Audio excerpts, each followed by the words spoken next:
Hola Iglesia, estamos en una época que presenta a Dios de una manera muy particular.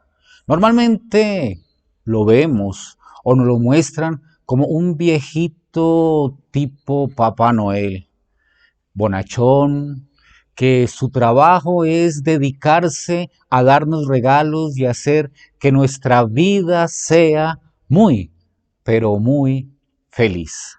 Pero ¿realmente será ese el Dios que nos presenta la Biblia?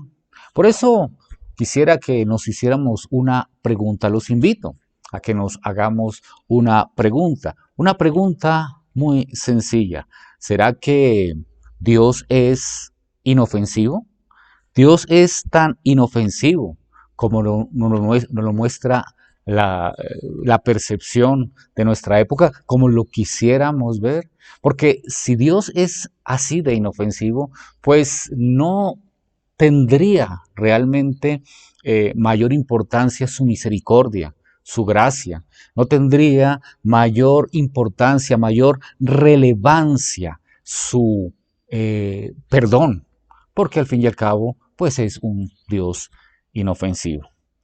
Tal vez si nosotros ponemos en paralelo nuestra percepción de Dios y cómo se presentan los dioses de muchas culturas a lo largo de la historia y aún dioses que se presentan hoy, podríamos darnos cuenta que esos dioses son dioses que tienen algo en común. Son dioses que dan terror. Son dioses que exigen reverencia a Dios. Son dioses que exigen una obediencia eh, que si no se resuelve de alguna manera, pues será castigada.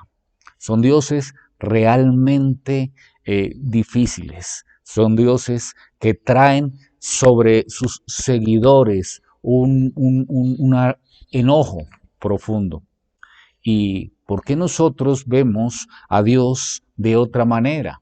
¿Por qué insistimos en verlo como ese Dios bonachón, como ese peluche en el cual nosotros podemos sumir nuestra cara y sentir su suavidad?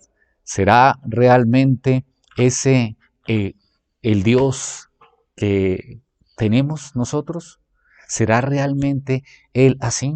Vamos a ir hoy a unos textos que nos recuerdan algunas características, algunos atributos de Dios de los cuales no queremos hablar. Y comencemos por un texto que tal vez es familiar para nosotros, Números 14, del 26 al 35. Es un texto que sucede en el desierto cuando el pueblo de Israel se desconfía de Dios y recibe las consecuencias. Dice así: entonces el Señor les dijo a Moisés y a Aarón: ¿hasta cuándo se quejará de mí este pueblo perverso?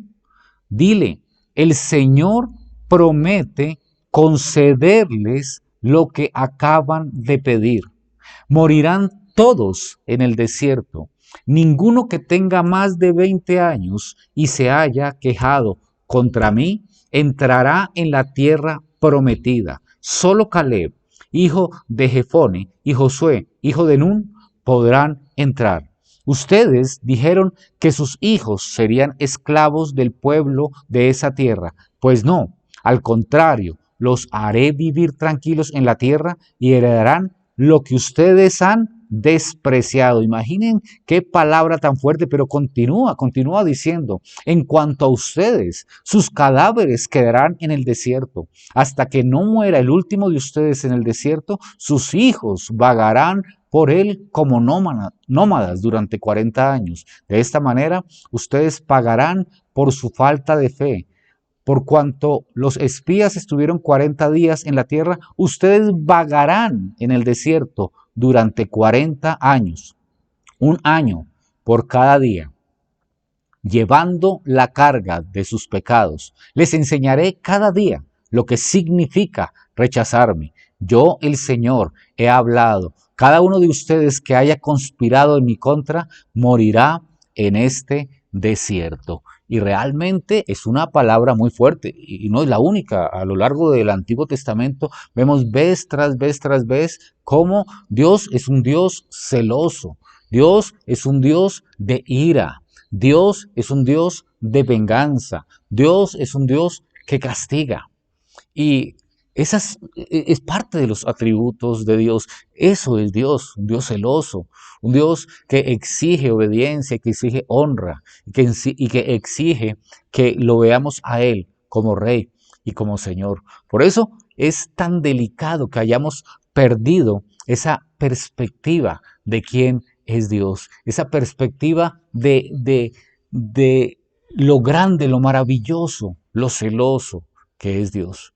El Nuevo Testamento nos lo recuerda de una manera bastante fuerte. Dice así en el sermón a los Hebreos capítulo 10 versículos 30 y 31, pues conocemos al que dijo, yo tomaré venganza, yo les pagaré lo que se merecen. También dijo, el Señor juzgará a su propio pueblo. Es algo aterrador caer en manos del Dios vivo. Es algo aterrador caer en manos del Dios vivo. Es un Dios de venganza, es un Dios que paga lo que se merece su pueblo, lo que se merece la desobediencia. Pero aquí es donde nos tenemos que detener y pensar que si Dios es así, si Dios es un Dios de ira, si Dios es un Dios vengativo, cómo ese mismo Dios es tan misericordioso, ese mismo Dios es tan maravilloso, ese mismo Dios te ama tanto a ti, que ese mismo Dios ha dado a su Hijo, a su único Hijo, que es el mismo Dios encarnado, para morir en la cruz del Calvario por ti y por mí y por cada uno de los que han puesto su confianza en esa obra de Jesús en la cruz del Calvario. ¡Qué maravilla! ¡Qué precioso! ¡Qué grande es ese atributo de Dios, esa misericordia de Dios que viene sobre aquellos que han confiado en Jesús, en la cruz del Calvario? Hoy quiero recordarte algo maravilloso, algo que tal vez a veces no caemos en cuenta cuando solamente vemos a Dios como un viejito bonachón, como un peluche. Y es que Dios es un Dios de ira, es que Dios es un Dios celoso, es que Dios es un Dios vengativo, pero que es tan misericordioso que ha pasado por encima de esos atributos que traen sobre nosotros solamente muerte y solamente castigo para traer sobre nosotros amor, perdón y vida eterna. Por eso no podemos olvidar lo que el apóstol Pedro dice ya cuando es anciano y lo dice en su primera carta en el capítulo 3 versículo 18. Cristo sufrió por nuestros pecados una sola vez y para siempre. Él nunca pecó. En cambio, murió por los pecadores para llevarlos a salvo con Dios. Él sufrió la muerte en su cuerpo, pero el Espíritu hizo que volviera a la vida.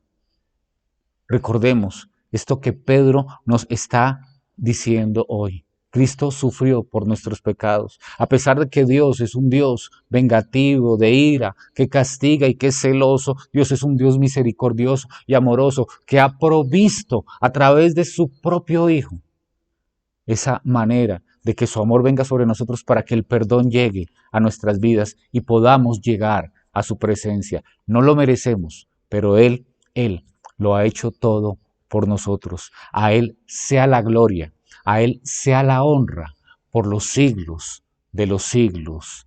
Amén.